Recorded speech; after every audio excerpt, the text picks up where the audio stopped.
அடுத்த 4 மாதங்களுக்குள் மேலும் சில பொருளாதார சீர்திருத்த நடவடிக்கைகளை மத்திய அரசு அறிவிக்கும் என்று நிதியமைச்சர் ப. சிதம்பரம் தெரிவித்துள்ளார். வரும் 2014 லோக்சபா தேர்தலுக்கு ஓராண்டே இருக்கும் நிலையில் பிரதமர் வேட்பாளராக ராகுலை அறிவிக்க வேண்டும் என காங்கிரஸ் கட்சி விரும்புகிறது.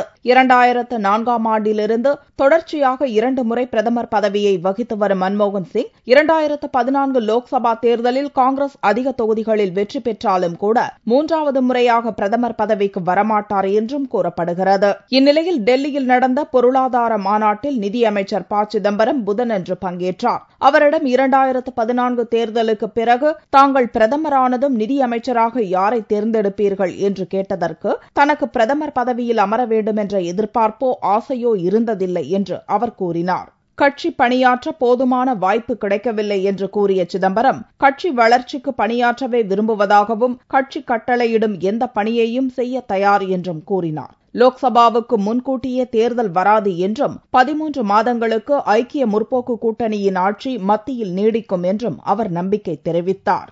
அடுத்த 4 மாதங்களுக்குள் மேலும் சில பொருளாதார சீர்திருத்த நடவடிக்கைகளை மத்திய அரசு அறிவிக்கும் என்றும் நாட்டின் வளர்ச்சி விகிதத்தை 8% உயர்த்துவதை உறுதி செய்வதற்கு முக்கியமான நடவடிக்கைகளை ஐக்கிய முற்போக்கு கூட்டணி அரசு தொடர்ந்து மேற்கொள்ளும் என்றும் சிதம்பரம் கூறினார்.